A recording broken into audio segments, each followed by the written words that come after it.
ఉషోదయం ప్రేమించు కాపరి ఉషా కిరణాలు ఉదయకాలపు వాక్య ధ్యానంకు మిమ్మల్ని ఆహ్వానిస్తున్నాం. ప్రార్థన.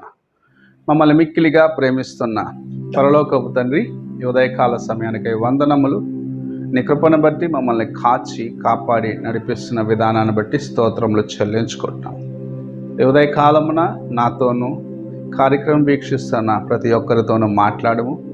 నీ వాక్యమును మాకు ఆశీర్వదించి అనుగ్రహించమని యేసు పరిశుద్ధ నామమున అడిగి వేడుకుంటున్నాను పరమ తండ్రి, ఆమేన్. ఈ ఉదయకాలపు వాక్య భాగము యెషయా గ్రంథము 59వ అధ్యాయము మొదటి 2 వచనములను చదువుకుందాం. రక్షింపనేరక యుండునట్లు యెహోవా హస్తము కురుచకాలేదు, విననేరక యుండునట్లు ఆయన చెవులు మందము కాలేదు. మీ దోషములు మీకును మీ దేవునికిని అడ్డముగా వచ్చెను. మీ పాపములు ఆయన ముఖమును మీకు మరుగుపరచెను గనుక ఆయన ఆలకింపకున్నాడు. చదవబడిన వాక్య భాగంలో ప్రవక్త అయిన యెషయా ద్వారాగా ప్రభువు మనకు చెప్పుచున్న కార్యము, దేవుని యొక్క హస్తము మనల్ని రక్షించకుండగా కుచ్చకాలేదు, విననేరకుండగా ఆయన చెవులు మందం కాలేదు. నీకు నాకు దేవునికి సమీపం అవ్వకుండా ఆటంకపరిచే కార్యము ఏమిటి అని చూసినట్లయితే, నీవు చేసిన దోషము నీ పాపములే అని ప్రభు చాలా తేటగా చెప్పటం చూడగలము. ఆయన రక్షించాలని ఆశించిన వాడు, ఆయన నిన్ను తన చెంతకు చేర్చుకోవాలనేది ఆయన ఉద్దేశము. అయితే నీవు ఆయన ఉద్దేశములకు సమీపముగా రాకుండానట్లుగా నీ అవిధేయతలు, నీ యొక్క పాప కార్యములు దేవునికి నీకు మధ్యలో ఆటంకముగా ఉంటున్నాయి. కొన్నిసార్లు ప్రార్థనకు జవాబు రాలేదు అని అలమటిస్తూ ఉంటారు. జనులు చాలా పోరాడుతూ ఉంటారు. కొంతమంది చాలా పోరాటముతో ఉంటారు. ఎందుకు నాకు జవాబు రావట్లేదు? ప్రభు ఆ సమయంలో వారికి ఒక కార్యము జ్ఞాపకం చేస్తారు. ఎక్కడో ఒక బలహీనతకు వారు స్థలం ఇచ్చినది, ఎక్కడో ఒక పొరపాటు వారు చేసినారు కాబట్టి ఆ పొరపాటే వారికి దేవునికి మధ్యలో ఒక అడ్డుగా నిలబడి ప్రార్థన చేయలేకపోవటము, లేకపోతే చేసినను ప్రార్థనకు జవాబు రాకుండా పోవటానికి కారణముగా ఉంటుంది.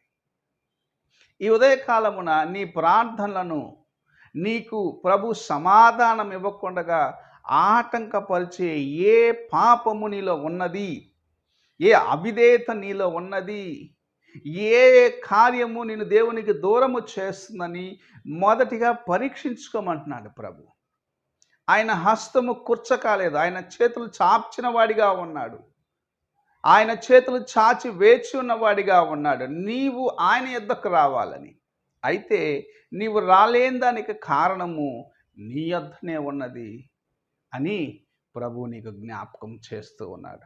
ప్రియమైన సహోదరుడా, సహోదరి, నీవు ఏ పాపమును బట్టి దేవునికి దూరమవుతున్నావు, ఏ బలహీనతను బట్టి దేవుని యొక్క కార్యములను అనుభవించలేకపోతున్నావో అని మొదటిగా పరీక్షించుకోవాలి. ఆయన కృప గొప్పది, ఆయన ప్రేమ నీకు దొరకటము ఎంతో అమూల్యమైనది.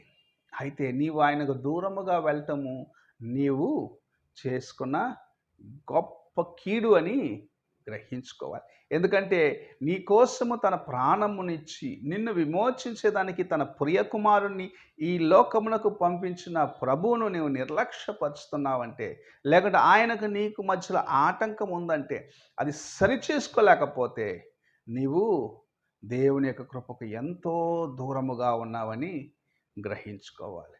ఆయన హస్తములు చాచి ఉన్నాడు, నిన్ను పిలుస్తూ ఉన్నాడు.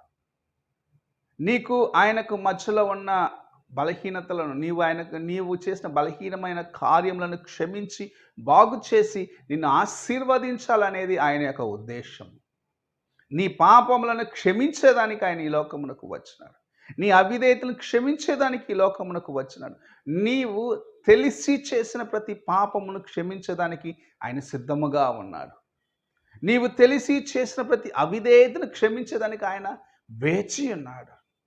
నీవు నీ హృదయమును ఆయన ముందు తెరచి సరిచేసుకోవాలన్నది ఆయన యొక్క ఉద్దేశమై ఉంటున్నది. ఈ ఉదయకాలమున ప్రియ సహోదరుడా సహోదరి, నీవు ఒంటరిగా నిన్ను పరీక్షించుకొని దేవునికి ఇంకా సమీపం అవ్వాలని ప్రభు ఆశిస్తూ ఉన్నాడు.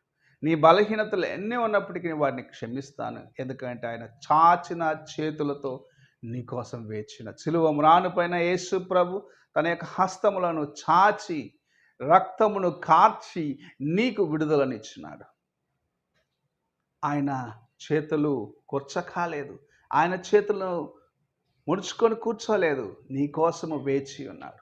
తండ్రి ఎలాగైతే ఆ చిన్న కుమారుడు తిరిగి వచ్చినప్పుడు అతను కౌగలించుకునే దానికి పరిగెత్తుకుంటూ వెళ్ళి తన యొక్క హస్తంలో చేర్చుకున్నాడు, తన యొక్క కౌగిట్లో చేర్చుకున్నాడు, అలాగూ ప్రభు నిన్ను చేర్చుకునే దానికోసము వేచి ఉన్నాడు. అయితే నీవు ఆయన యొద్దకు రావాలి, నీవు ఆయన ప్రేమను గుర్తించాలి, నీకు ఆయనకు మధ్యలో ఉన్న బలహీనత సరి చేసుకోవాలి.